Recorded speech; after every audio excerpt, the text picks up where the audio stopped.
नमस्कार, स्वागत है आपका आवाज अड्डा में। मैं हूं नीरज वाजपेयी और आज बात इस बात पे होगी कि क्या कोरोना को एक अलग तरीके से, एक अलग चश्मे से देखा जा रहा है, इसको एक धार्मिक रंग देने की कोशिश हो रही है क्या। मैं इसलिए कह रहा हूं ये बात क्योंकि कई दिनों से इस पे बहुत ज़्यादा चर्चा हो रही है। गल्फ के कंट्रीज से, खाड़ी देशों से भी ऐसी आवाज़ निकल के आई और वहाँ के अलावा छोड़िए, अपने देश में ही इस तरीके की आवाज़ें, इस तरीके की बात कही जा रही है। अरुंधति राय जो बहुत चैंपियन है लिबरल्स की, उन्होंने ये बात कही और विदेश में जाके ये बात कही।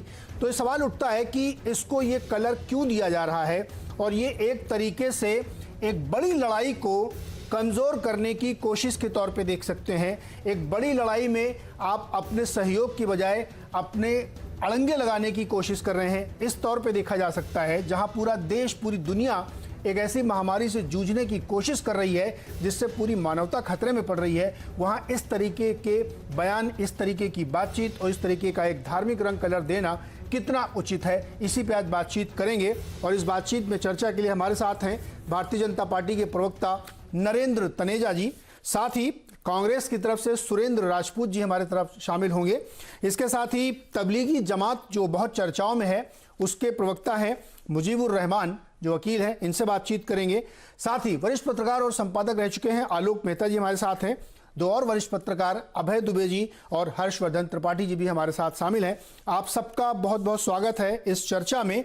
और जब ये बात निकली है और प्रधानमंत्री जी को भी एक ट्वीट करना पड़ा, तो इसको इस नज़रिए से क्यों देखा जा रहा है, क्यों एक कलर देने की कोशिश की जा रही है। तनेजा जी, इस पर तबसरा तो बनता है और बड़ी तीखी आलोचना बनती है। मेरी निजी राय है कि ये लड़ाई को कमज़ोर करने की एक कोशिश है। नहीं, बिल्कुल आपने काफी हद तक आपका कहना ठीक है। ये एक महामारी है, एक बीमारी है जिससे पूरी दुनिया जूझ रही है। हमारे देश में हम भी जूझ रहे हैं। कुछ लोग हैं उसको लेकर के जो इस तरह के डॉक्टर की सलाह होती है, सरकार के आदेश होते हैं, उनका नहीं पालन करना चाहते, डॉक्टरों पे हमले करते हैं और नर्सेस पे हमले करते हैं। कुछ उनका व्यवहार भी ठीक नहीं होता, लेकिन हमने ये देखना चाहिए वो कानून के खिलाफ जा रहे हैं, उसमें मजहब नहीं लेके आ जाना चाहिए, वो बिल्कुल ठीक नहीं होता। लेकिन दूसरी तरफ अगर कहीं पे ये मतलब जैसे मरकज दिल्ली में हुआ, तो उसकी चर्चा करनी चाहिए, उसमें क्या बुराई है। वो लोग थे, जमाती लोग थे, उन्होंने इस बात को नहीं माना, अंदर जिस तरह के भाषण दिए वो भी निकल के आए। लेकिन उसको ये कह देना कि सारे मुसलमान एक हो गए या सारे मुसलमान है, वो गलत है। उसका मजहबीकरण या उसका जो है धार्मिकरण नहीं होना चाहिए। देखा अरुंधति राय ने जो जिस तरह का वक्तव्य दिया वो डच टेलीविजन के साथ दिया, मैंने पूरा इंटरव्यू उनका देखा है उस टेलीविजन के ऊपर। मुझे लगता है बहुत ही दुर्भाग्यपूर्ण है। उनको भारत के बारे में, अरुंधति राय जैसे लोग, उनको दिल्ली में जरूर रहती होंगी लेकिन उनको चाणक्यपुरी में रहती है, वैसे भी चाणक्यपुरी में एक अलग माहौल है। उनको भारत के बारे में कतई नहीं पता, बिल्कुल उनको भारत के बारे में कुछ भी नहीं आता और उनको बिल्कुल इस बात का अधिकार नहीं है कि विदेशों में जाके या विदेशी टेलीविजन चैनल में जाकर वो इस तरह की बातें करें जिससे उनका बाजार चलता होगा। हो सकता है उनको कई जगह भाषण देने के लिए बुलाया जाए, हो सकता है उनको लाखों डॉलर दिए जाए इस बात के लिए कि आकर के आप बोलो भारत में तो जेनोसाइड हो रहा है, भारत में तो मुसलमानों का कत्लेआम हो रहा है, और इससे वो करते वो करोड़पति बनी गई है, यही करोड़पति वो। या आपके राजन साहब है, इस देश ने बनाया और आवाज में शामिल हो रहे हैं, उनका भी कहते हैं लगता है और जैसा ये देखना चाहिए। तनेजा, आपका शायद ऑडियो में दिक्कत आ रही है, मैं दोबारा आपके पास आता हूं। आपके ऑडियो में दिक्कत, मैं उसको फिक्स कराता हूं, दोबारा आता हूं मैं। आलोक मेहता जी, रघुराम राजन हो, अरुंधति राय हो या और इस तरीके के लोग हों जो इस तरीके के बयान दे रहे हैं, वो ये हवा क्यों दे रहे हैं? उनको ये कहां से दिखाई पड़ रहा है कि ये लड़ाई एक धार्मिक है? और इस तरीके की बात आप विदेश में जब आप जाके करते हैं तो मुझे तो लगता है कि ये देशद्रोह कर रहे हैं आप। एक ऐसी चीज को आप कलर देने की कोशिश कर रहे हैं जो है नहीं एक्चुअली। आलोक मेहता जी। नीरज जी, ये बहुत ही गंभीर मामला है, लेकिन मैं यहाँ कहूँगा कि रघुराम राजन की बात अरुंधति राय से जोड़ना ठीक नहीं होगा। रघुराम राजन जो बात कह रहे हैं उनके आर्थिक अपने कारण हो सकते हैं, उनका भारत के अनुभव, और वो बुद्धिजीवी के नाते, जैसा अभी तनेजा जी कह रहे थे कि विदेशों में उनका नाम है, भारत में इसी नाम पर उनका बहुत बड़ा चलता है काम, और वो नक्सलों को समर्थन। आपको याद होगा नीरज जी, वो पहले कश्मीर को भी भारत से अलग करने की बात बहुत पहले कह चुकी हैं। वो तो चाहती है कि भारत कश्मीर को दे दे, पाकिस्तान को दे दे या उसे आज़ाद कर दे। आज़ाद करने के पक्ष में भी वो रही हैं। अब वो कुछ भी इस तरह की और ये मैं अभी तन्या जी को वो थोड़ा ठीक करूँगा। असल में डोइचे वेले ये जो जर्मनी का जिसको कहना चाहिए कि जिसके लिए निश्चित रूप से हिटलर के समय में मैं उन इलाकों वहाँ देख कर के भी आया हूँ, जो अब कुछ हिस्सा कहीं चेकोस्लोवाकिया में हो गया, कहीं ऑस्ट्रिया में हो गया, जो जातियाँ उनको बाकायदा ओवन में डाल दिया गया था, भट्टियों में डाल दिया गया था, उससे तुलना करना जर्मन मीडिया हाउस के साथ और वो भी बोलते हुए, मैं नहीं समझता वो विदेश गई, वो यहीं पर अपने होंगी। और जो बातचीत होती है कई बार आप जैसे हम बात कहीं और दूर से बात कर रहे हैं, जहाँ इस समय या पहले वैसे तो जाती रहती है बहुत, लेकिन विदेशी माध्यम का इस्तेमाल भारत के खिलाफ, आपने बिल्कुल ठीक कहा। और इसीलिए मैं तो ये मानता हूँ कि राष्ट्रद्रोह, देखिए, और स्टिंगर को, कोई रिपोर्टर को आप और हमसे यदि गलती हो जाएगी तो कई मामले दर्ज हो जाते हैं और FIR दर्ज हो जाएगी, मुकदमा चलेगा, लेकिन ये तो राष्ट्रद्रोह का खुला मामला है।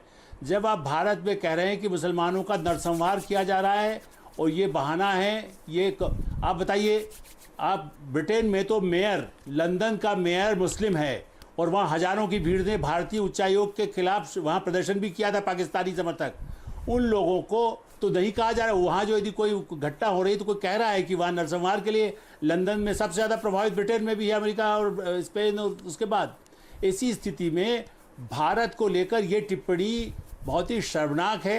वो लेखिका है इसलिए मैं सम्मान करता हूँ महिला होने के नाते, लेकिन सरकार से भी मैं आज भी मैंने पहले भी इस बारे में ट्वीट किया है, जो भारत विरोधी हैं देश के खिलाफ ऐसे समय में जब पूरा देश जूझ रहा है, दुनिया जूझ रही है, उस समय भारत की इमेज को ही खराब नहीं करना। गरीब लोगों को उन्होंने ये भी कहा कि गरीबों के खिलाफ है, गरीबों को नहीं मिल रहा है। भाई गरीबों को जो समस्या है उस पर आप लड़िए, लेकिन बंदूक नक्सलियों के साथ, माओवादियों के साथ, बुद्धिजीवी और पढ़े लिखे होने का मतलब ये नहीं होता कि हम हथियार उठाने के लिए कह दें। ये आज़ादी के पहले की लड़ाई नहीं है। हम आज़ाद और लोकतंत्र, भारत में सबसे अच्छा है वो लोकतंत्र है जिससे उनको बोलने दिया जा रहा है। एक लाइन और कहूँगा नीरज जी, जो जर्मनी में मैं 3 वर्ष पहले भी रहा हूँ, जिस समय यूनिफिकेशन नहीं हुआ था, एकीकरण पश्चिम जर्मनी में, उस समय यदि कोई कम्युनिस्ट इस तरह की कोई बात करता तो उसको कई महीनों तक जेल, आप जर्मन किसी से पूछ लीजिएगा कानून उस समय में ये था कि उनको बंद कर, चाहे वो पूर्वी जर्मनी हिस्सा था वहाँ बंद कर देते थे यदि वो पश्चिम के पक्ष में है, या पूर्व वाला उनको जासूस लगता है कि कम्युनिस्ट कोई आ गया है तो उसे बगैर किसी उसके महीनों तक जेल। भारत में तो कोई है ही नहीं। अब भारत में यदि हिंसा भड़काती है नक्सलियों का वो या उनके कई और साथी जो मीडिया में भी हैं, उनको जब उन पे केस आता है तो कहते सबूत लाइए। अरे जंगल में कोई बंदूक लेके आतंकवादी मारता है, उसका सबूत क्या होता है? जंगल में जो एंटी नक्सल आदिवासी काम करता है उसको भी ये मार देते हैं। उनका समर्थन अनुमति राय और उनके साथी कई करते हैं, मैं जानता हूं सबको, इस समय नाम नहीं लेना चाहता जी। मीडिया में भी हैं, फेक न्यूज को चलाते हैं, भारत के खिलाफ, भारत की अर्थव्यवस्था, गरीबों को भड़काने का काम करते हैं।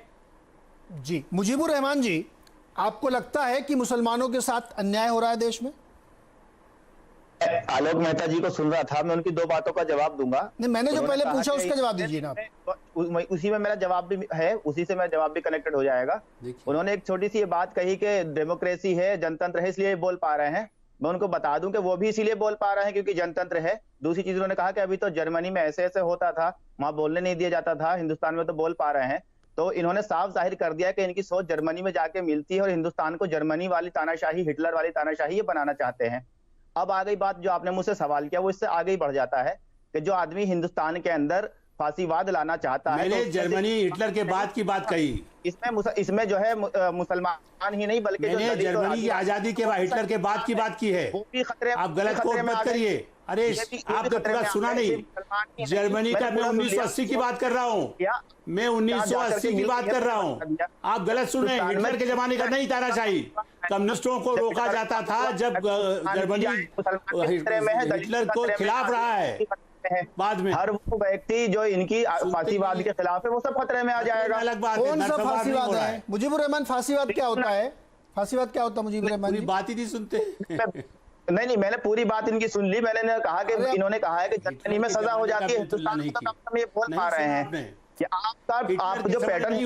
अरे मेरी बात सुनिए आलोक जी, मैं पूछ रहा हूँ मुजीबुर रहमान, सवाल सुनिए पहले। आप लोगों को गुलाम क्या है? फांसीवाद क्या है? हिटलर की तरह नहीं हो रहा है, हिटलर की तरह नहीं हो रहा है। वो नहीं हो रहा है। मैं कह रहा हूँ, आपने कहा कि अभी ऐसा नहीं हो रहा है, यानी कि आने वाले टाइम में आप जो है लाना चाहते हैं ना, आप लाना चाहते हैं ना। मुजीबुर रहमान जी, हेलो आलोक जी, आलोक जी एक मिनट रुकिए आप। आलोक जी थोड़ा एक मिनट रुकिए। आलोक जी रुकिए, मैं बात कर रहा हूँ। क्या लाना चाहते हैं? मुजीबुर रहमान जी, पहले तो ये बताइए कि फांसीवाद क्या है जिसको आप कह रहे हैं कि यहाँ पे नीरज जी, आप फांसीवाद को नहीं जानते? फासिस्ट क्या होते हैं? फांसी आप बताइए क्या है? नहीं, आपको नहीं मालूम? नहीं, मुझे नहीं पता, आप बताइए। फांसीवाद वो वाद है जो जर्मनी में होता है। भारत जो में लोग क्या हो रहा है ये बताइए। आपने कहा ना यहाँ फांसीवाद है, बताइए क्या हो रहा है यहाँ पे? पूरी कैपिटलिस्ट इकोनॉमी को एक चंद लोगों का गुलाम बना देना चाहते हैं। पूरी गुलाम बन रहे हैं हम? किसके गुलाम बन रहे हैं हम? बन रहे हैं। पूरी आज की तारीख में हिंदुस्तान की अर्थव्यवस्था का 97% किन लोगों के पास है? 97% लोगों के पास है। पूरा बाइपोलर बन चुका है पूरा ये जो है इंडिया का सिस्टम।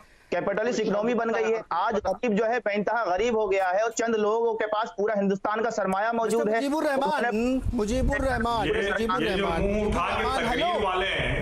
ये तकरीर नहीं है, मैं डेटा बता रहा हूँ। ये डेटा बता रहा हूँ मैं, आप जाके पता कर लीजिए। हिंदुस्तान की 97 वेल्थ कितने % लोगों के पास है? हिंदुस्तान की 97 वेल्थ 7% लोगों के पास है। आप तो CNBC आवाज पे बैठे हुए हैं, ये आपको डाटा और अच्छा बता देंगे। अरे मुजीबुर रहमान जी सुन तो लीजिए, आपकी बातें सुन के जो दर्शक देख रहे होंगे ना, वो हंस रहे होंगे कि आप वकील भी अपने आप को कहते हैं। मैं कुछ कहना नहीं चाहता आपके ऊपर, लेकिन ऐसी जो बातें करते हैं ना, जो मैंने बिल्कुल सही बात कही है। नहीं, मैंने बिल्कुल सही बात कही है। इसलिए तो मुझे भी हंसी आ रही है कि आप जो बात कर रहे हैं आप थोड़ा सा समझ के करिए। आप ऐसी बातें मत किया करिए। अभी जो आप मैंने नहीं की बात, मैंने जवाब दिया है। बात किसी और ने करी है। मैंने सिर्फ ऑब्जेक्शन उठाया है। मैंने तो सिर्फ ऑब्जेक्शन उठाया, बात तो क्लियर करके गया है। यहाँ पे फांसीवाद है, आपने कहा मुसलमानों के ऊपर अत्याचार हो रहा। मेरा सवाल ये है, आपने कहा नहीं यहाँ फांसीवाद हो गया, फिर आप कैपिटलिज्म पे पहुंच गए, फिर आप चंद लोगों पे पहुंच गए। मैं आपको जानकारी के लिए बता दूं मुजीबुर रहमान जी, ना आपको कैपिटलिज्म के बारे में पता है, ना आपको फांसीवाद के बारे में पता, और मुझे लगता है कि अब आपको कानून या IPC की धाराओं के बारे में भी नहीं पता होगा। इसलिए कह रहा हूं कि थोड़ा पढ़ लिख के आया करिए। पहले बताइए मुसलमानों के ऊपर यहाँ क्या अत्याचार हो रहा है भारत में? आपको नहीं मालूम क्या अत्याचार हो रहा है? बताइए क्या हो रहा है? आपको नहीं मालूम? बताइए ना क्या हो रहा है? किस मुसलमान के ऊपर नहीं देखा एक भी इंसिडेंस? आप यहाँ पत्रकार बने बैठे हैं, आपको नहीं मालूम एक भी इंसिडेंस? आप बताइए ना इंसिडेंस नहीं है बताने के लिए। जमाती जो घूम रहे, जिनकी आप तरफदारी कर रहे हैं, एक भी इंसिडेंस नहीं है बताने के लिए क्या? आज की डेट में भी वो जमाती घूम रहे हैं, उसको आप एक्सप्लेन कर रहे हैं, बताने के लिए अत्याचार हो रहा है। गुजरात का जीनोसाइड है क्या? कौन सी दुनिया में आप रहते हैं? आज भी फरार हैं वो। मौलाना साहब फरार हैं। मौलाना साहब क्यों नहीं कहते सामने आके कि जो लोग फरार हैं वो सामने आपने टेस्ट कराएं? कौन सी दुनिया में रह रहे हैं आप? आपको नहीं मालूम? दिल्ली में जो प्रोग्राम हुआ था, पूरी दुनिया क्या कह रही है? ऐसे लोगों को क्या किया जाए भाई? जिन लोगों को समझ नाम की चीज नहीं है, बोलने दीजिए और कुछ मत करिए। इनको बोलने दीजिए, ज्यादा लोग इनको सुने और समझे कि ये कितने जाहिल लोग हैं। दुनिया और इंटरनेशनल मीडिया पहले से लिख रही है आपके बारे में ये सारी चीजें। जो अरुंधति रॉय ने जो बताई हैं, उससे ज्यादा बड़ी बड़ी बातें पहले से ही इंटरनेशनल मीडिया में आ चुकी हैं। वो लोग अंधे बहरे एजेंडे पे नहीं है आपके, वो सत्य को रख रहे हैं दुनिया के सामने कि वो सत्य यहाँ कहाँ है? बात बची के नाम देश की नाम तो तब करती है जब देखा जा रहा है क्या? गंदे गंदे ट्वीट लगते हैं विदेशी औरतों के बारे में, नाम तब करती है। जी हर्षवर्धन। नहीं नीरज जी, मैं तो ये सोच रहा था ना, और मैं ये सोच रहा था कि देखिए है क्या ना, कि शांति से आज सारा समय मुजीबुर रहमान को दे दीजिए। देश को पता तो चले कि कितने जाहिल लोग हैं। इनको फांसीवाद पे बात करना है, इनको जर्मनी से तुलना करना है, इनको जर्मनी का नाम लिया जनाब, जर्मनी का नाम आपने लिया, जर्मनी की सोच का नाम आपने लिया। तो जर्मनी में तो ऐसे होता था, हिंदुस्तान में ऐसे हो रहा है। लेकिन इन जाहिलों को कुछ भी ठीक से नहीं पता है। अगर ठीक से पता होगा तो इस देश ने किसी भी मामले में, इस देश ने किसी भी मामले में किसी तरह की कोई भेदभाव की स्थिति नहीं होने दी। का जिक्र आपने किया, जर्मनी की सोच आपने लाके रखी कि जर्मनी में ऐसे होता था, हमारे यहाँ तो बड़े सभी लोगों को उठाकर क्वारंटीन में डाल दिया गया। और जब वो मामला जमातियों पे आया तो ये पूरे देश में पागलों की तरह घूमने लगे, नर्सों के ऊपर अश्लील फतिया कसने लगे जगह जगह। और हम तो बड़े शर्मसार हो रहे हैं। मुजीबुर रहमान से ज्यादा मुझे दिक्कत नहीं है। मैं जिस इलाहाबाद शहर का हूं, इलाहाबाद विश्वविद्यालय का एक प्रोफेसर शाहिद, वो अपने यहां जमातियों को छुपा लेता है, उसमें विदेशी मुसलमान होते हैं। ये इस देश ने कभी हिंदू मुसलमान और जमातियों को पूरे मुसलमानों पे मत डालिए। ये सांप्रदायिक लोग हैं जो ये कर रहे हैं, लेकिन ये जमातियों ने जो देश में नर्क फैलाया है, जो इस देश में पूछ रहे हैं कि 30% हमने फैलाया, 70% किसने फैलाया? अरे मूर्खों, जाहिलों, इस दुनिया में जब ये वायरस आया तो कोई धर्म, रंग, जाति, भेद कुछ देख के नहीं आया। हर बात में फांसीवाद घुसा देते हो। और अरुंधति राय पे कृपा करके मैं निवेदन करूंगा देश के सभी पत्रकारों से कि इस महिला पे, इस देश विरोधी, देशद्रोही महिला पे चर्चा नहीं करनी चाहिए। उसे कुछ नहीं पता है, कोई बात उसको नहीं पता है। वो अपनी वाइन की ग्लास के साथ अपने साहित्य में डूबी रहती है, जाने किस लोक में है। और वो भारत में नाजी राज चाहती है, वो भारत में, जर्मनी में जाकर वो तुलना करती है। इस देश के लोगों को ये समझना चाहिए कि इस देश ने इस बीमारी से दुनिया में सबसे अच्छे तरीके से लड़ाई लड़ी है। और दुनिया का जो अलग अलग जो प्लेटफॉर्म है, जितने भी न्यूट्रल प्लेटफॉर्म है, जितने भी मीडिया हाउसेज है, वो सब तारीफ कर रहे हैं। और भारत में किसी ने इसको सांप्रदायिक नहीं किया, इसको जमातियों ने जानबूझ के मुसलमानों के ऊपर उड़ा दिया। और कुछ लोग जिन्होंने इसको ओढ़ लिया, उसकी वजह से हिंदू मुसलमान हुआ। उसमें एक मुजीबुर रहमान भी है, जिनको पता ही नहीं है कि फांसीवाद क्या होता है, जिनको पता ही नहीं है कि क्या क्या चीजें होती है। दिल्ली दंगों को ये आदमी प्रोग्राम कह रहा है, उसी प्रोग्राम में गिरफ्तार हुए लोग जो साजिश रच रहे थे। जी ठीक है। अच्छा, मैं इससे पहले कि मैं राजपूत जी के पास और अभय दुबे जी के पास जाऊं, मैं दोबारा बताता हूँ, अपनी अपनी बारी में बोलें, एक दूसरे की बात में। समय बहुत है, सबको समय मिलेगा। मुजीबुर रहमान जी, आपको भी बहुत टाइम देंगे हम, आप बीच में ना बोले, अपनी अपनी बात रखने दीजिए लोगों को। सुरेंद्र राजपूत जी, एक महिला जाके विदेश में जब ये कहे कि महामारी का इस्तेमाल नफरत फैलाने के लिए किया जा रहा है, भारत में मुसलमानों का के ऊपर अत्याचार हो रहा है, और ख़ासतौर पर ऐसे मौके पर ऐसी चीज़ का बहाना लेकर के जिससे हम सब लड़ रहे हैं, सारे राज्यों के मुख्यमंत्री, केंद्र सरकार, डॉक्टर, नर्स, पुलिस, सब, मतलब इस समय कोई पॉलिटिकल डिफरेंसेस नहीं है। उस समय आप इस तरीके की बात करके वैमनस्य फैलाना क्यों? हिंदू मुसलमान कौन कर रहा है? सुरेंद्र राजपूत। नीरज भाई, देखिए, मैं अभी सुन रहा था, अभी तनेजा जी को भी सुन रहा था, तनेजा जी ने भी अधिसंख्य बातें सही कही। और बाकी और कोई क्या करता है, क्या नहीं करता है, अरुंधति राय क्या करती है, 130 करोड़ में से अगर एक कोई बेवकूफ़ महिला कहीं कुछ करती है तो उस पर अगर खाली बहस होती है तो मुझे नहीं लगता कि कहीं ना कहीं इसका कोई औचित्य है। अगर वो महिला कुछ भी कर रही है तो उसके ऊपर राष्ट्रद्रोह लगाइए, सीधे NSA लगाइए, जेल में बंद कीजिए, विदेशी क्यों जाने देते हैं? तो बड़ा स्पष्ट है, हमारा बहुत इस बहस में हमें पड़ना ही नहीं है कि वो कोई भी भारत के संविधान के खिलाफ काम कर रहा हो उसको स्पष्ट रूप से आप जेल में बंद कीजिए, राष्ट्रद्रोह में बंद कीजिए। मानवता के प्रति अपराध हो रहा है आज की डेट में, कोरोना वायरस से जंग को जो भी कहीं ना कहीं इधर उधर कर रहा है। दूसरी बात आ जाइए रघुराम राजन पर। रघुराम राजन साहब ने जो बात कही, अगर आप उसका मंतव्य देखेंगे तो निश्चित तौर पर मेरे ख्याल से सभी लोग अपने आप में एसोसिएट करेंगे कि भाई धार्मिक रंग नहीं दिया जाना चाहिए। यही बात नरेंद्र मोदी जी भी कह रहे हैं, यही बात श्री राहुल गांधी जी भी कह रहे हैं, यही बात जेपी नड्डा ने भी कही, यही बात जो है आपके NSA अजीत डोवल ने भी कही। इस महामारी पर कोई भी किसी भी तरीके का जातीय रंग या धार्मिक रंग बिल्कुल नहीं होना चाहिए। रही बात, बहुत अच्छी बात एक तनेजा जी ने कही कि जमात को और इस्लाम को अलग अलग करके देखना होगा, लेकिन खाड़ी देशों में ये सब चीजें क्यों हो रही हैं? तो आपने, किसी ने भी, मुझे दुख है इस बात का नीरज जी, आपसे भी दुख है कि तेजस्वी सूर्या के उस नीच, निर्लज्ज और असंवैधानिक बयान पर किसी ने कोई बात नहीं कही जिसकी वजह से खाड़ी देशों में यह संकट आया है। तेजस्वी सूर्या के उस बयान पर अभी तक किसी ने भी, कोई ऐसी भारतीय जनता पार्टी के जिम्मेवार शख्स ने प्रतिक्रिया नहीं दी।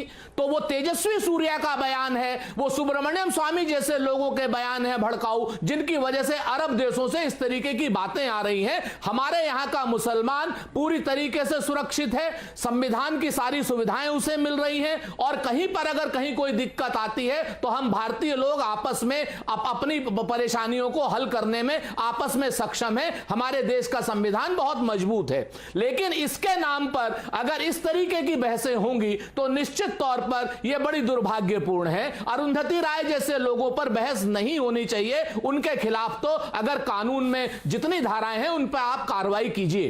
अब यहां पर बाकी सारी चीजें आ रही हैं कि महामारी से एक तरफ तो हम महामारी नाम के दानव पर रैपिड टेस्टिंग किट्स को लेकर के हम 337 रुपए में छत्तीसगढ़ में खरीद रहे हैं और हरियाणा सरकार उसको 798 रुपए में खरीद रही है, इस पर बात नहीं आ रही। और उसके बाद भी रैपिड टेस्टिंग किट्स में जो प्रॉब्लम्स आ रही हैं, बात उस पर होनी चाहिए। बात इस पर होनी चाहिए कि पर्सनल प्रोटेक्शन किट्स कितनी है, कितनी कम है, डॉक्टर्स को, स्वास्थ्य कर्मियों को और हमारे सफाई कर्मियों को मिल पा रही है कि नहीं मिल पा रही हैं। हम मसला लेकर के आ जाते हैं अरुंधति राय जैसे लोगों का, जो कि सर्वाधिक रूप से अनुचित है। एक पुलिस का कांस्टेबल उसको डील कर सकता है, उसको इतने बड़े चैनल डील करे। मुझे लगता है कि ये हमारे आपके समय के साथ अन्याय है। नहीं सुरेंद्र जी, मैं आपकी बात से सहमत होते हुए सामने एक तथ्य रखना चाहता हूं, उसके बाद तनेजा जी से जवाब लूंगा।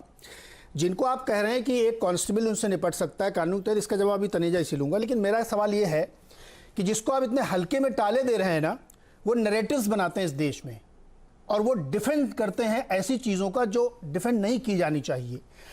बार बार जिक्र तबलीगी जमात का आ जाता है, इसलिए आ जाता है क्योंकि अभी भी, चलिए वो जो घटना निजामुद्दीन में हुई उसको आप छोड़ दीजिए, किसकी गलती थी, एसडीएम नहीं था, ये नहीं था, वो था। उसके बाद जो फॉल आउट हो रहे हैं कि लोग छिपे छिपे भाग रहे हैं।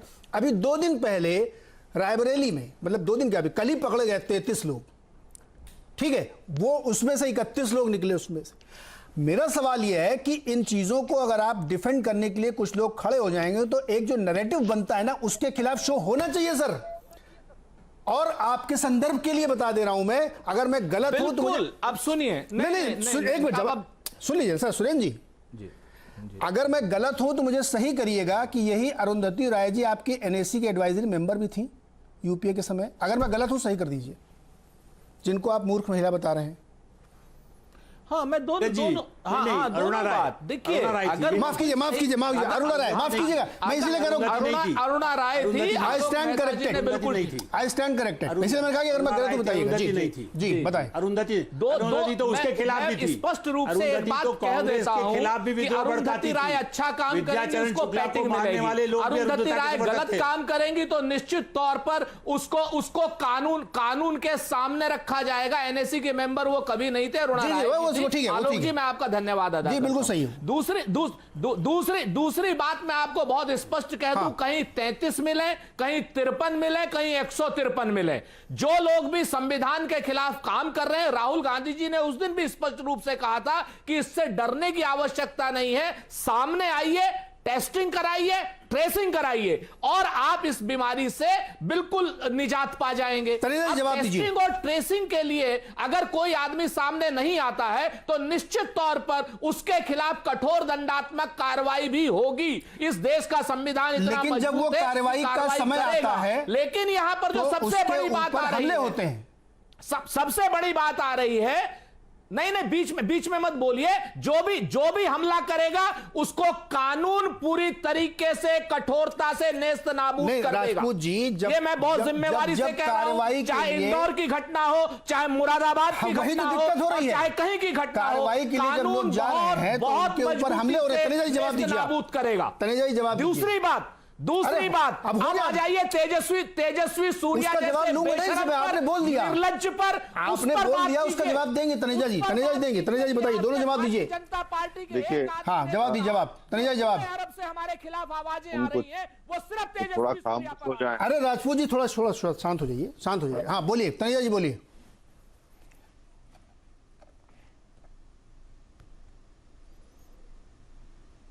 बोलिए तनेजा जी। ना नहीं, साउंड बहुत खराब है। हाँ, आप मुझे नीरज जी आवाज नहीं आ रही है सर, मैं नॉइज है। रुक जाइए, मैं अभी तनेजा जी रुकिए, आपकी आवाज फिर से डिस्कनेक्ट हो रही है, मैं इसको रिकनेक्ट कराता हूँ, उसके बाद आपके पास आता हूँ। मैं अभय दुबे जी के पास चलता हूँ। मैं अपने इस बात को मैं फिर से अपने आप को करेक्ट कर दूँ कि जो मैंने अरुंधति राय बारे में, एक्चुअली वो अरुणा राय थे, मेरे दिमाग से वो नाम स्लिप हो रहा था। दुबे जी, पूरी डिबेट, पूरी घटना, पूरी बातचीत इस बात पे हो रही है कि जो हिंदू मुसलमान का नैरेटिव हो रहा है, जिस पर प्रधानमंत्री को ये जवाब देना पड़ा, वो तेजस्वी सूर्या का ट्वीट था, किसका ट्वीट था नहीं पता मुझे, लेकिन इस समय की परिस्थिति में ये हो रहा है और उस समय हो रहा है जब हमें इस लड़ाई में मजबूती के साथ खड़े रहना है। और देखिए ये बहुत लुकी छिपी बात नहीं है, खुल के हो रहा है। तो ये जो लड़ाई को कमजोर करने की लोग कोशिश कर रहे हैं, उस पर आपकी टिप्पणी चाहिए मुझे।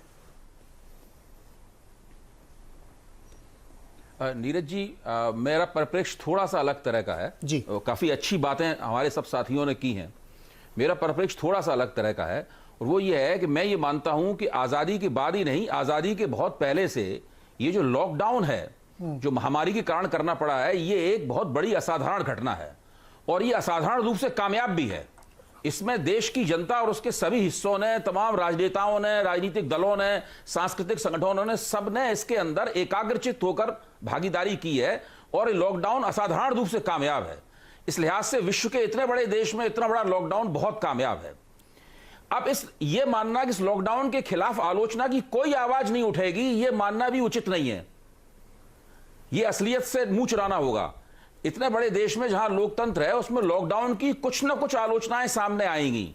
कुछ आलोचनाएं लॉकडाउन करने के तरीके के ऊपर सामने आएंगी, कुछ लॉकडाउन के दौरान जो इंतजामात हैं, बंदोबस्त हैं, उनकी आलोचनाओं के तौर पर सामने आएंगी। कुछ लॉकडाउन का ही विरोध करने की आलोचनाओं के तौर पर सामने आएंगी, कुछ अल्पसंख्यकों के सवाल को लेकर सामने आएंगी, कुछ गरीबों के सवाल को लेकर सामने आएंगी।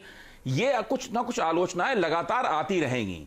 अब सवाल यह है कि इन आलोचनाओं को देखने की दृष्टि क्या हो, इसमें देखना चाहिए। मेरा मानना है, मैं आलोक जी ने जो बात कही थी मैं उसकी तायीद करूंगा। उन्होंने कहा है सब आलोचनाओं को एक ही टोकरी में रखकर नहीं देखना चाहिए। आलोचना क्या है इसको अलग अलग करके देखना चाहिए। अगर हम सबको एक ही जगह मिला देंगे, अगर हम रघुराम राजन की बात को, अरुंधति राय की बात को और दूसरी तमाम बातों को एक ही जगह कर देंगे, तो फिर हम इन आलोचनाओं के साथ न्याय नहीं करेंगे, और वो दरअसल लोकतंत्र के प्रति भी न्याय नहीं होगा। मेरा कहना यह है। तो मेरा निवेदन यह है कि जैसे आज इंडियन एक्सप्रेस में एक लेख छपा है, उसमें एक ऐसी बात कही गई है जो कि मुझे बहुत व्यवहारिक तरह से लागू किया जा रहा है समाज में। उसमें डर यह है कि कहीं समुदायों के बीच डिस्टेंसिंग ना हो जाए, कहीं गरीबों और जो गरीब नहीं है उनके बीच में डिस्टेंसिंग ना हो जाए। तो एक तरह से वो चेतावनी के तौर पर सामने आती है। रघुराम राजन की बात को इसी श्रेणी में रखा जाना चाहिए, चेतावनी के तौर पर, और इन बातों से हमें सबक सीख लेना चाहिए कि भाई हम किसी भी तरीके से, कोई हिंदू बनाम मुसलमान करता है तो हम उसको नहीं करने देंगे। तबलीगी जमात ने जो किया उसकी वजह से इस देश में माहौल बना, उसमें सोशल मीडिया पर बहुत से लोगों को इस्लाम विरोधी और मुसलमान विरोधी बहुत ही भीषण किस्म की बातें करने का मौका मिला, और हम सब जानते हैं किस तरह की बातें सोशल मीडिया पर चलती रहीं। तो उसकी वजह से एक माहौल बना। इन तमाम चीजों के खिलाफ हमें सतर्क रहना चाहिए, इन तमाम आलोचनाओं से हमें सबक लेना चाहिए, और इस लॉकडाउन और महामारी के खिलाफ जो तनेजा जी के पास मैं चलूं, आप अगर ऑडियो आ गया होगा सही मेरा। तनेजा, आपको आ रही है आवाज मेरी ठीक से? जी हाँ, जी हाँ, जवाब दीजिए। हाँ, देखिए, मैंने कई जगह बातें सब सुनी है, मुझे थोड़ा समय दीजिएगा क्योंकि मैं इंट्रोडक्टरी रिमार्क भी नहीं दे पाया। देखिए, बात यह है कि अगर आप ये कहते हैं, अरुंधति राय ने जो इंटरव्यू दिया वो दिल्ली में बैठ करके दिया, जर्मन टेलीविजन को, जो हमारे यहाँ जो है डाउन लिंक होता है, और मैंने अपने घर में बैठ के वो देखा। जिस तरह की उन्होंने बात कही थी बिल्कुल गलत बात है। और जेनोसाइड शब्द का प्रयोग करना, उनको पता था, जानबूझ के बोला, क्योंकि वो जर्मन टेलीविजन पे बोल रही हैं। अब आप जो भी बोलिए, ठीक है, आप अच्छी साहित्यकार हो सकती हैं, लेकिन इसका मतलब ये नहीं हुआ कि आपको लाइसेंस मिल गया कि 130 करोड़ का जो देश है उसको जाकर के आप बदनाम करें और वो बातें करें जिसमें कोई सत्यता नहीं है। तो उसका जरूर विरोध भी होना चाहिए, कानूनी कार्रवाई भी उसके ऊपर होनी चाहिए जहां जो हो सके। और दूसरी बात, उनको स्पष्ट करना चाहिए, मैं खुद लिखता पढ़ता हूं, वो अपने बिजनेस के लिए करती है, उनकी वो दुकान है। जब वो ऐसे वक्तव्य देंगे, उनको बुलाया जाएगा, लाखों डॉलर की उनको फीस मिलेगी।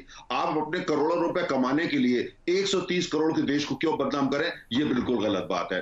रघुराम राजन जी ने क्या कहा कि इसका सांप्रदायिकरण नहीं होना चाहिए। इसका मतलब ये वो मान रहे हैं कि कोई सांप्रदायिक, उनका इशारा सरकार की तरफ था, बिल्कुल बात था। मुझे लगता है अर्थशास्त्र में वो बात करें, ठीक है, लेकिन बाकी जो बात उनकी कही है, उनकी बात के अंदर जो वक्तव्य है उसमें शरारत है, और वो नहीं होनी चाहिए, क्योंकि प्रधानमंत्री ने कहा है, हमारी पार्टी के अध्यक्ष ने कहा, और ये बिल्कुल गलत बात है।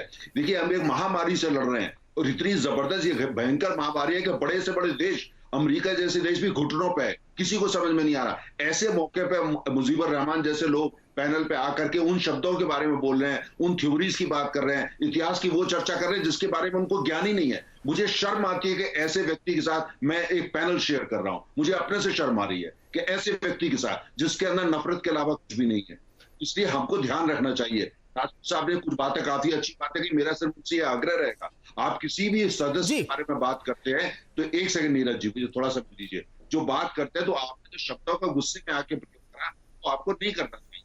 और दूसरी बात यह है कि अगर आप व्यक्ति के बारे में, व्यक्ति की अपनी राय हो सकती है, 2015 का कोई चीज हो सकता है जब वो भारतीय जनता पार्टी के सदस्य भी नहीं थे, आपको पूरे उसका होना चाहिए। और दूसरी बात, जो बातें करी गई है वो बिल्कुल गलत है, मैं आपसे सहमत हूँ।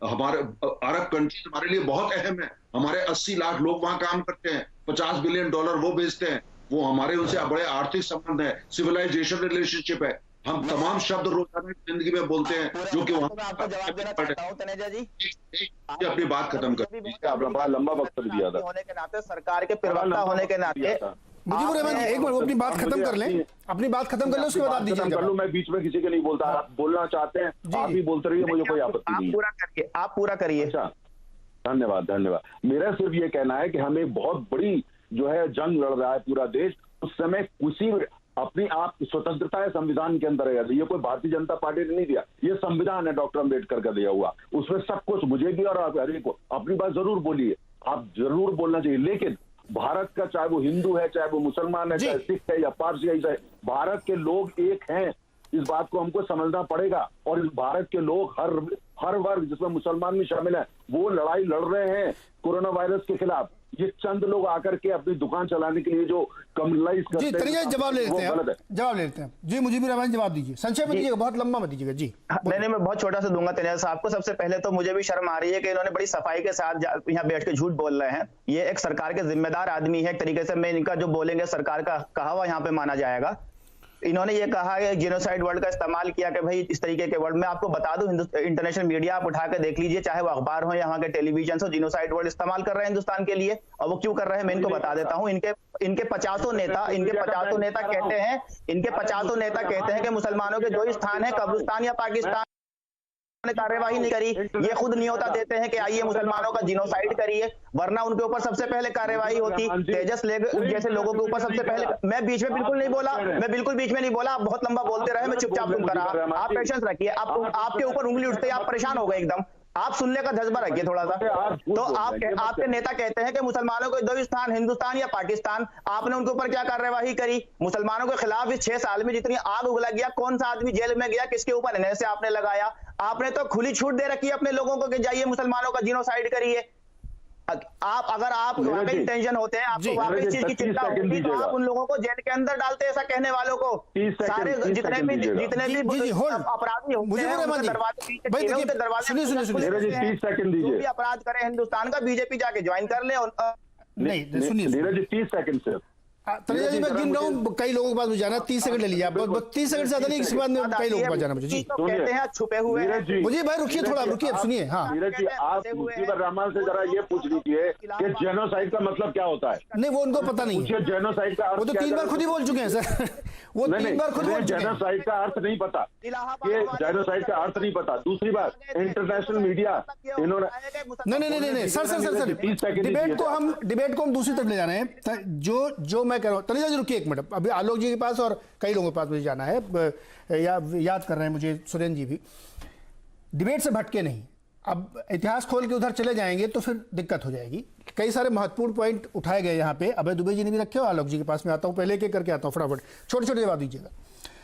मूल सवाल ये है कि जो नैरेटिव्स बनाया जा रहा है, जो पढ़े लिखे लोग जो समाज में अपना प्रभाव रखते हैं, इन्फ्लुएंसर कहते हैं आजकल के सोशल मीडिया के ज़माने में, वो लोग ऐसा कर रहे हैं और बड़ा महीन गेम कर रहे हैं। अभय दुबे जी, आपने जो बात कही मैं उससे थोड़ा सा डिफर करता हूँ तौर पे कि इसको सांप्रदायिक रंग मत दीजिएगा। मतलब कहीं बैक ऑफ माइंड पे मैं इस बात को प्रोजेक्ट कर रहा हूँ कि ऐसा है। जब मैं ये कहता हूँ कि भाई देखिए समुदायों के बीच में कहीं सोशल डिस्टेंसिंग ना हो जाए, तो मैं ये आपके दिमाग में वो बीज डाल रहा हूँ, बड़ा महीन गेम खेल रहा हूँ। अपने यूपी में कहते हैं ना, बड़ा महीन खेल गए। ये महीन खेल है, इसको इतनी आसानी से हम डिनाई नहीं कर सकते हैं। और समाज में जो बोला जाता है, जो लिखा जाता है, स्ट्रक्चर उसी से बनता है। तो ये जो महीन गेम लोग खेल रहे हैं ना, मेरा आपत्ति इस पे है। आलोक जी पहले आप, उसके बाद सबके पास आता हूं मैं। आलोक जी आ रहा हूं, दुबे जी आ रहा हूं, आपके पास जा रहा हूं। आलोक मेहता जी, मैं 2 बात, हाँ बिल्कुल। देखिए मेरा कहना निवेदन, देखिए राजपूत जी बहुत ही समझदार यहाँ पर नेता अपने साथ बैठे हैं राजनीतिक दृष्टि से, और तनेजा जी तो हैं ही बीजेपी के। लेकिन जो राजपूत जी ने सवाल उठाया कि अरुंधति राय या ऐसे लोगों को महत्व, सवाल उनको याद होगा, अरुंधति राय जगह जगह जाके वही बातें कहती हैं जो वहाँ बोला, वो छत्तीसगढ़ के नक्सल इलाकों में भी जाके कहती हैं, झारखंड में कहती हैं, वो लोगों के बीच में इकट्ठा होकर को हिंदी भी जानती है, अंग्रेजी तो बहुत अच्छी जानती ही हैं, और इसलिए इसको नोटिस लिया जाना चाहिए कि वो मुस्लिम भर हमारे, देखिए हज़ारों हमारे सेना में लोग, हज़ारों लोग पुलिस में भी मुस्लिम हैं, इसलिए नरसंहार का तो कोई सवाल ही नहीं उठता है। गुजरात में भी मुस्लिम कितनी बड़ी संख्या में काम कर रहा है, सरकारी सेवाओं में है, पदों पर है, डॉक्टर्स हैं, बड़े से बड़े डॉक्टर मुस्लिम हैं। मुंबई में आप देखें तो कितने डॉक्टर सेवा कर रहे हैं। तो इसलिए इसको हिंदू मुस्लिम तो न बनाया जाए जी। दूसरा ये याद रखिए, ऐसे ही मुझे अभी कुछ दिनों पहले पिछले सप्ताह राजपूत जी आप उठाइएगा, 4 ऐसे लोगों को जो उस समय यूपीए सरकार के समय का मामला था, लेकिन उसको लेकर के जब उनको जेल में उनको हुआ, अदालत ने कहा तो बड़ा हो गया बुद्धिजीवी को कैसे नक्सल ऐसे मौके पर जिस समय कोरोना हो रहा है। अरे भाई 10 साल से कोई केस चल रहा है, यदि विद्याचरण शुक्ला सहित 50 कांग्रेसी जब वहाँ मारे गए, उनको जो प्रोत्साहित करते रहे, धन दिलाते रहे अरुंधति राय जैसे लोग, उनके बारे में आपको कहने में ये होता है कि उनको ध्यान मत दीजिए, वो ज़्यादा खतरनाक हैं।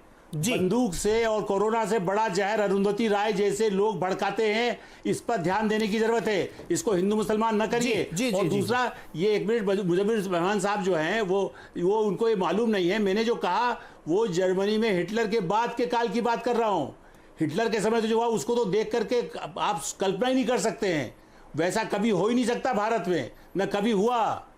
देखिए ऐसी स्थिति में मेरा जर्मन रेडियो में उन्होंने बोला, जर्मन टीवी में बोला जी, ये उसका एक बड़ा अंतर्राष्ट्रीय है कि भाई देखो वहाँ विदेशी अखबार में छपा, यही तो लोग प्रिंट करते हैं, यही लोग जो चीन से जिनको पैसा मिलता है, जिनको किसी और कंपनी से पैसा मिलता है, पाकिस्तान से आईएसआई से मिलता है, वो लोग ये प्रचार विदेश में पहुंचा देते हैं। मैं आपको यहाँ पर रोकूंगा सर।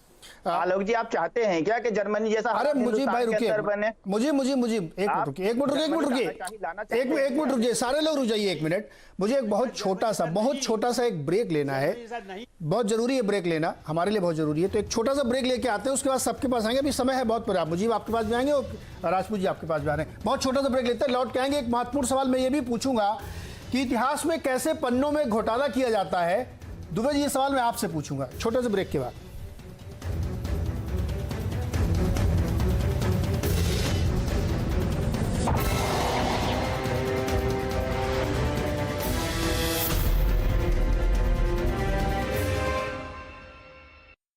मेरे लिए सबसे प्रेशियस है टाइम, इसीलिए LIC की वेबसाइट पे ऑनलाइन प्रीमियम भरता हूँ। अब लाइफ तो सिक्योर्ड है ही, टाइम भी बचता है। LIC है तो और कहीं क्यों जाएं?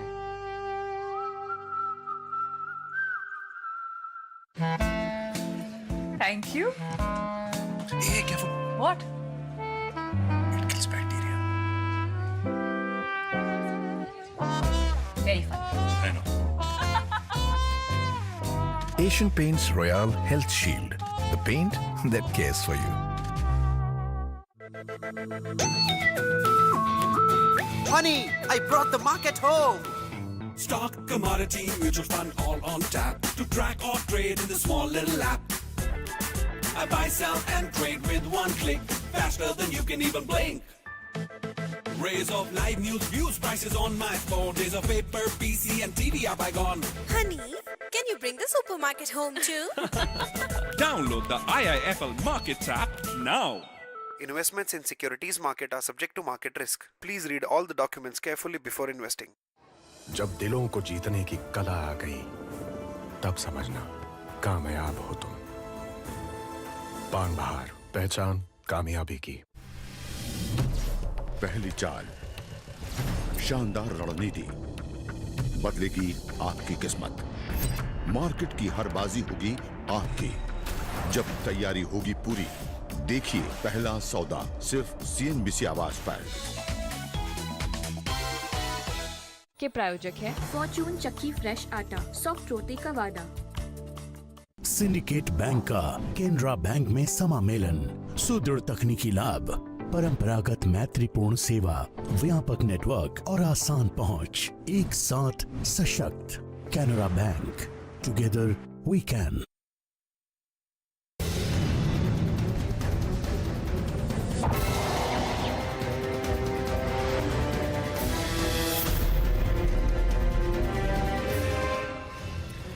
स्वागत है एक बार फिर से आपका आवाज अड्डा में। और चर्चा इस बात पे हो रही है कि जो नैरेटिव्स बनाने की कोशिश की जा रही है, जो लोग अलग अलग बयान दे रहे हैं, उससे माहौल खराब हो रहा है और कोरोना के खिलाफ जो हमारी जंग है वो कमज़ोर होती है, क्योंकि लोगों के मन में ऐसा विचार आ सकता है, लोग थोड़ा सा शंकित हो सकते हैं। राजपूत जी आपके पास आ रहा हूँ, आप जवाब देना चाह रहे हैं, संक्षेप में रखिएगा सर। राजपूत जी।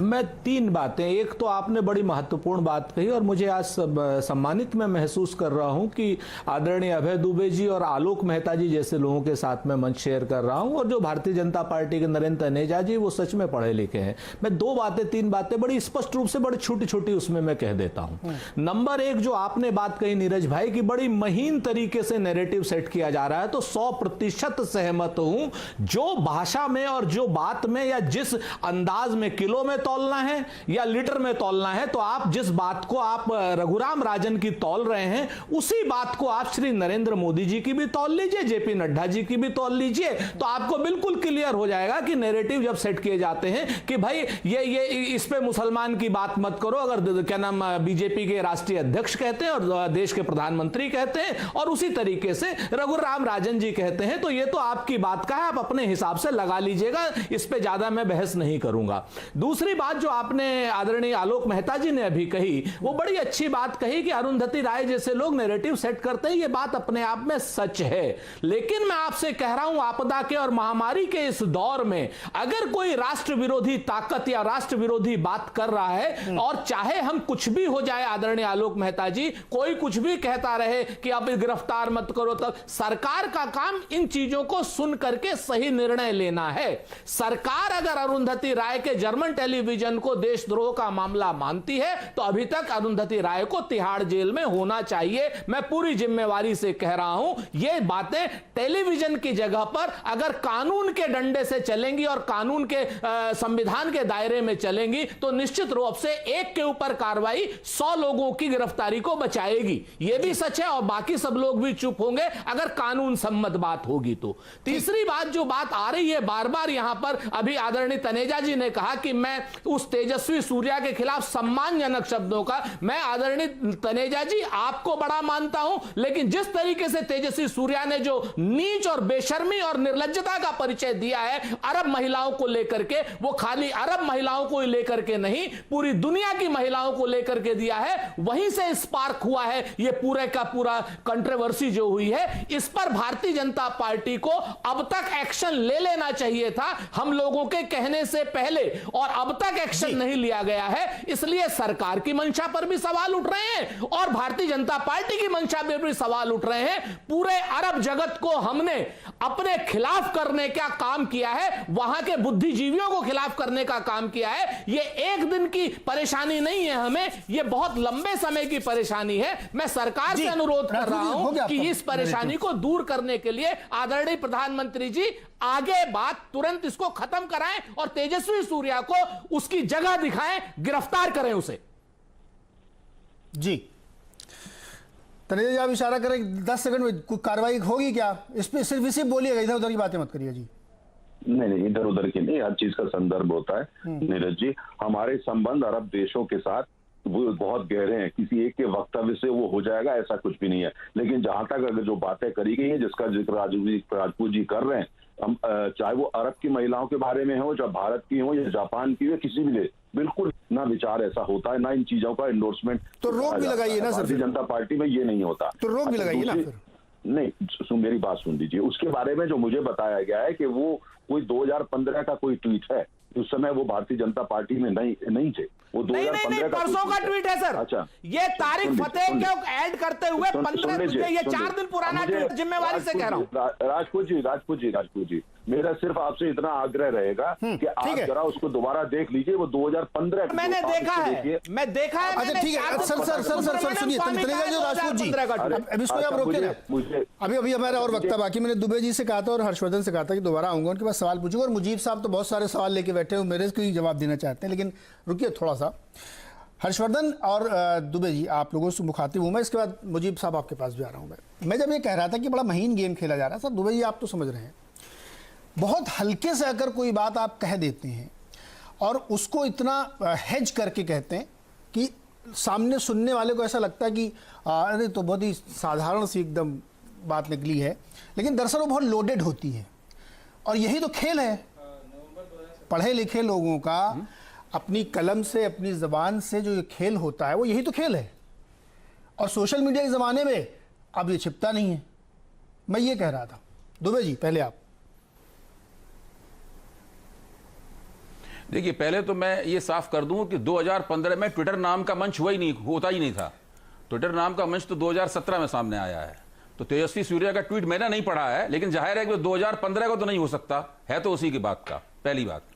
दूसरी बात, जहां तक महीन खेल का सवाल है, ये बात आपकी बिल्कुल सही है कि इस कुछ वक्तव्य इस चतुराई से दिए जाते हैं।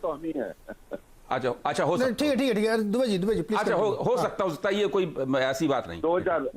मेरा कहना है ये बात सही है कि कुछ वक्तव्यों को जिस होशियारी से दिया जाता है, उसके पीछे इरादा होता है एजेंडा सेट करने का। मैं आपकी इस बात से सहमत हूं, लेकिन मैं ये भी मानता हूं कि अब देश में वो समय निकल गया है कि ये कोई कहे कि इस देश में मुसलमानों का या अल्पसंख्यकों का नरसंहार हो रहा है, तो उससे कोई एजेंडा सेट हो सकता है। मेरा कहना है कि लोग इस बात को तो सुनेंगे ही नहीं, एक कान से सुनेंगे, दूसरे से निकाल देंगे। अगर अल्पसंख्यकों से संबंधित कोई बेहतर और परिष्कृत नफीस किस्म की आलोचना है, अरे दुबे जी अब क्या बात उनके साथ कहां दिक्कतें हो रही हैं, दुबे जी आपके साथ इसी डिबेट में, मेहरबानी करके सर मैं सुन रहा हूं, बस खाली बीच में आपको बोलना, और कोई नहीं बोलेगा, आपको बता रहा हूं खाली। आपके साथ इसी डिबेट में मुजीबुर रहमान बैठे, जो तबलीगी जमात के प्रवक्ता है, वो खुद मान रहे हैं कि जेनोसाइड हो रहा है। 20 बार उस शब्द का इस्तेमाल कर चुके हैं, पता नहीं उसका मतलब उनको पता ही नहीं पता। अब आप कंटिन्यू करें। जो बीजेपी के नेता हैं जो कहते हैं कि मुसलमानों के 2 स्थान हैं, पाकिस्तान या भाई, अब आपसे थोड़ी पूछा मैंने, वो लोग जेल क्यों नहीं गए? मैं ये कह रहा हूँ, आप मेरी बात को गलत कोट कर रहे हैं, इसलिए मुझे बीच में बोलना पड़ा। आप मेरी बात को गलत कोट कर रहे हैं। दुबे जी आप कंटिन्यू करें। हाँ, मैं अपनी बात को थोड़ा घुमा के दोहराऊंगा। कोई भी कहे, चाहे तबलीगी जमात के प्रवक्ता कहे या कोई अंग्रेजी की लेखिका कहे, कोई भी कहे, अगर कोई इस बात को कहता है तो यह हिंदुस्तान की हकीकत के खिलाफ बोलता है, जिस हकीकत को सब लोग जानते हैं। हिंदुस्तान में किसी समुदाय की कुछ हक तलफी हो सकती है, लेकिन जीनोसाइड कहीं नहीं हो रहा है, यह तो बिल्कुल तय बात है। इसलिए अगर कोई यह बात कहेगा, उससे कोई एजेंडा नहीं सेट होगा। लोग उसको मजाक में उड़ा देंगे या थोड़ी बहुत एक कान से सुनेंगे, दूसरे से निकाल देंगे। मेरा कहना है कि दूसरी बातें जो हैं, उन आलोचनाओं में कुछ चेतावनियां हैं। उन चेतावनियों को हम लोगों को सकारात्मक रूप से लेना चाहिए जी, और उन चेतावनियों को साजिश के तौर पर नहीं देखना चाहिए। मेरा निवेदन केवल यह है। जी हर्षवर्धन। नीरज जी, मैं बहुत ध्यान से सुन रहा था और मैं उम्मीद करूंगा कि मुजीबुर रहमान साहब थोड़ी सी कृपा करेंगे, नहीं बोलेंगे, क्योंकि बोलेंगे तो वो ऐसा ही होगा जो और उनको खोल देगा। नहीं बोल रहा, मैं खूब बोलिएगा, लेकिन 2-3 बातें बड़ी साफ। अभय जी जो कह रहे हैं, मैं उसको थोड़ा सा और स्पष्ट कर देता हूं। अभय जी कह रहे हैं कि इसको कोई खरीदार नहीं है। इसके खरीदार इतने ज्यादा हैं कि भारत से अंतर्राष्ट्रीय मीडिया में नरेंद्र मोदी की सरकार पहली बार और दूसरी बार आने के बाद दुनिया के अंतर्राष्ट्रीय पब्लिकेशंस ने उन्हीं लोगों को अपने यहां कॉलमनिस्ट के तौर पर रखा, जो ये लगातार स्थापना देते रहे कि भारत में तो मुसलमानों का नरसंहार हो रहा है, अत्याचार हो रहा है। नंबर 1। नंबर 2, ये दुकान दूसरी आगे कहां जाती है, जो कह रहे हैं अभय जी की कान से निकाल कर लोग एक कान से सुनते दूसरे से निकाल लेते हैं, ये बिल्कुल ठीक नहीं है, ये एकदम गलत है। कैसे है मैं बता देता हूं, फिर मुझको आप जवाब दे दीजिएगा। इस देश में नागरिकता कानून विरोधी आंदोलन हुआ, उसके बाद ऐसे लोग देश भर में घूम घूम के शाहीन बाग और देश भर के छोटे छोटे शाहीन बागों में ये बोलते रहे, और जिसके बाद लोग बोलने लगे कि मुसलमानों को कपड़े नहीं पहनने देगा मोदी शाह, मुसलमानों को कैंप में डाल देगा, डिटेंशन सेंटर में डाल देगा, मुसलमानों को रहने नहीं दिया जाएगा, 30 में से 25 को, ये सब लोगों ने मान लिया। और वही आगे जब बढ़ा तो मरकज से जब लोग निकले तो उन लोगों को मुसलमानों ने ओढ़ लिया कि ये तो हमारे ऊपर हमला है। और फिर वो मुरादाबाद हो, फिर वो टाटपट्टी बाखल हो, फिर प्रयागराज के करेली का बख्शी मोढ़ा हो, या देश के कितने हिस्से अगरीपाड़ा, अहमदनगर, मैं बोलता चला जाऊंगा, ये डिबेट खत्म हो जाएगी। लेकिन इस देश में इस नैरेटिव को बोलकर मुसलमानों यहाँ पे हर्षवर्धन मैं ये कह रहा हूं, देखिए नैरेटिव कैसे सेट हो रहा है, सुनिएगा आप लोग, मैं जो बात बताने जा रहा हूं। ज़्यादा वक्त नहीं बीता अभी, 2-3-4 महीने पहले दिल्ली में जो कांड हुआ, उससे पहले CAA चल रहा था, उससे पहले और सारी चीज़ें चल रही थी। उसमें विदेशी वायर एजेंसीज, आप लोग गूगल करेंगे मिलेगा, उसमें जो भी स्टोरी लिखी जाती थी उसमें यह लिखा जाता था कि भारतीय मुसलमानों के साथ बहुत बड़ा अन्याय हो रहा है, डिटेंशन कैंप बन रहे हैं, वहाँ उनको रखा जाएगा। उसके बाद जब दिल्ली में दंगे हुए तो उन्हीं की स्टोरी लिखी गई, उन्हीं के चित्र दिखाए गए। लेकिन आज वही वायर एजेंसी ये नहीं दिखा रही कि तबलीगी जमात के लोग छिपे हुए हैं, वो सामने नहीं आ रहे हैं। वही वायर एजेंसी वो नहीं दिखा रही। ये होता है नैरेटिव सेट। आपको 2 सेकंड मुझे दे दो। आपने कहा महीन गेम खेला जा रहा है, मैं बता दूं वो महीन गेम आप खेल रहे हैं कि अगर कोई मस्जिद के अंदर फंसा हुआ है उसे कह रहे हैं छिप गया, और वही लोग अगर वो सामने आए ना, मस्जिदों में हजारों की अरे मुजीबुर रहमान जी सुनिए, मुजीबुर रहमान फंस गए, उनको बसें भेज के निकाले जा रहे हैं। सुनिए, ये है वो महीन गेम। अभी और बता रहा हूं महीन गेम क्या। नहीं सुनिए, ऑडियो बंद करिए इनका, मैं इनको बता रहा हूं महीन गेम क्या होता है। दूसरा महीन गेम सुनिए आप लोग, आपकी आंखों के सामने तबलीगी जमात सिंगल सोर्स हो गया, आंखों के सामने। अब वो सिंगल सोर्स के नाम से कोट किया जाता है। आज के 5 साल बाद किसी को पता चलेगा सिंगल सोर्स क्या था? मैं ये कह रहा हूं, ये गेम सेट हो रहा है, ये महीन गेम है। आप अंदाजा लगा सकते हैं 70 साल में आपके इतिहास को कैसे सेट किया गया है। ये है महीन गेम। मैं बिल्कुल ये नहीं कह रहा हूं कि किसी को आप पॉइंट करके उसके खिलाफ कोई मोर्चा खोलें, लेकिन सच बोलने की हिम्मत रखिए आप। अगर आज आप ये सच बोल रहे हैं तो हम उस दूसरों पक्ष के लिए भी बोलिए।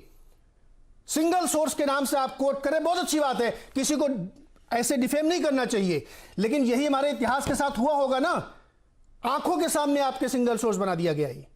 ये मैं कह रहा हूं, ये है महीन गेम।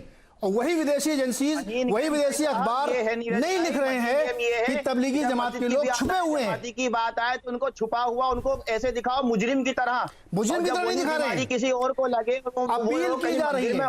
मुजीबुर रहमान जी, अपील की जा रही है कि सामने आइए, वहां पर सामने आइए। दुनिया समझ रही है, मौलाना साहब को रिक्वेस्ट करनी चाहिए थी उन लोगों से कि सामने आइए, इलाज कराइए। ये बीमारी महामारी है, ये बीआरएस की चीज नहीं है। लिख रही है, इसी वजह से पूरे गल्फ ममालिक के अंदर, पूरे गल्फ मुल्क के अंदर हिंदुस्तान के खिलाफ माहौल बन रहा है। इसी वजह से साहब ने 19 तारीख को ट्वीट करा, 20-22 दिन तक पूरा गेम मीडिया के अंदर गेम चलता रहा, साहब चुप रहे। हो गया आपका सर, मुजीब भाई, हो गया आपका? अरे उनका माफ कीजिएगा, technical problem. Neeraj ji 10 second दे दीजिए। हाँ बोलिए, आप बोल लीजिए फटाफट, जल्दी। 10 सेकंड। मुजीब भाई आपका ऑडियो गड़बड़ है, आपका ऑडियो गड़बड़ है मुजीब भाई, आपका ऑडियो गड़बड़ है। मैं सिर्फ ये कह रहा हूं, मैं सिर्फ ये कह रहा हूं कि जो लोग ये कह रहे हैं कि मस्जिद में छिपे और मंदिर में फंसे कह दिया जा रहा है, न तो मस्जिद में छिपे हैं न मंदिर में छिपे हैं। जो फंसा है वो फंसा है, जो छिपा नहीं है, जो आराम से निकला, देश के अलग अलग शहरों में गया और फिर जाकर किसी मस्जिद में छिप गया, तब वो छिपा हुआ है। जैसे मैंने बताया ना कि प्रोफेसर शाहिद जो इलाहाबाद विश्वविद्यालय के प्रोफेसर हैं, मरकज में आए और अपने यहां 16 विदेशी लोगों को प्रयागराज की अब्दुल्ला मस्जिद से इंडोनेशियाई मुसलमान मिलते हैं। मैं कह रहा हूं ये छिपे, ये गलत नैरेटिव क्यों सेट कर रहे हैं? ये झूठ बोलेंगे तो ये मुसलमानों का बुरा कर रहे हैं मुजीबुर रहमान। यही मैं कह रहा हूं कि जमात को आप मुसलमान मत बनाइए। जी। इस देश का मुसलमान हर जगह कोऑपरेट कर रहा है, लेकिन मुश्किल ये है कि ये जमाती है, ये मुश्किल खड़ी कर रहे हैं। 30 सेकंड में और लोगों से बात करते हैं, समय मेरा बिल्कुल थम रहा है। 30 सेकंड आलोक जी आपके लिए और दुबे जी आपके लिए भी 30 सेकंड। राजपूत जी अगर समय बचा जरूर आपके पास जरूर आऊंगा। आलोक जी 30 सेकंड आपके लिए। ठीक है, मेरा सिर्फ कहना यह है कि नैरेटिव सेट नहीं करना चाहिए, महीन गेम न खेलना चाहिए। जी बिल्कुल नीरज जी, मैं इस बात से सहमत हूँ। इसे कोई सांप्रदायिक रंग नहीं होना चाहिए। जो भारत विरोधी, मैं बिल्कुल सहमत हूँ। यदि कोई और भी कोई दूसरे संप्रदाय का व्यक्ति बोलता है वो भी गलत है। और दूसरा, लेकिन फिर भी मैं फिर से कहूँगा, अरुंधति राय जैसे माओवादियों को कहीं न कहीं नियंत्रण लाना चाहिए, क्योंकि हमारे आपके मीडिया के लिए भी खतरनाक है, उनके ऊपर इसकी बदनामी है। और दूसरा, हमारे अल्पसंख्यक समाज बहुत बड़ी संख्या में 20 करोड़ लोगों के साथ ये लोग जो कर रहे हैं जमात के लोग, और उनका जो ये कह रहे हैं कि छिपा हुआ नहीं है, वो बाकायदा उसके खिलाफ मामला दर्ज है। पुलिस थाने में आके सरेंडर क्यों नहीं करता? और 15 दिन निकल चुके, ऐसा भी नहीं कि वो बूढ़ा अकेले बैठा हुआ है, चूंकि अभी सही समय है जब सरकार कार्रवाई करे और उन लोगों को जेल भेजे। जी 30 सेकंड अभय दुबे जी आपके लिए। 30 सेकंड सर प्लीज। देखिए, मैं फिर कहूंगा कि लॉकडाउन एक बहुत ही विराट परिघटना है भारत के लिए, और इस परिघटना की कुछ न कुछ आलोचनाएं जरूर सामने आएंगी, तरह तरह के तौर पर नहीं देखना चाहिए। उन आलोचनाओं में कुछ आलोचनाएं ऐसी हो सकती हैं जो बहुत अतिवादी किस्म की हों, उनको छोड़ के बाकी सभी आलोचनाओं का हमें और पूरे देश में अगर कहीं खाना पानी नहीं पहुंच रहा उसकी आलोचना हो सकती है, लेकिन धर्म के बीच में अगर ये खेल खेला जाएगा, लोग समझते हैं। अब वो दिन गए, अब सोशल मीडिया के जमाने हैं, लोग समझते हैं। और मुजीब भाई ये यकीन मानिए, कोई हर खुशी के लिए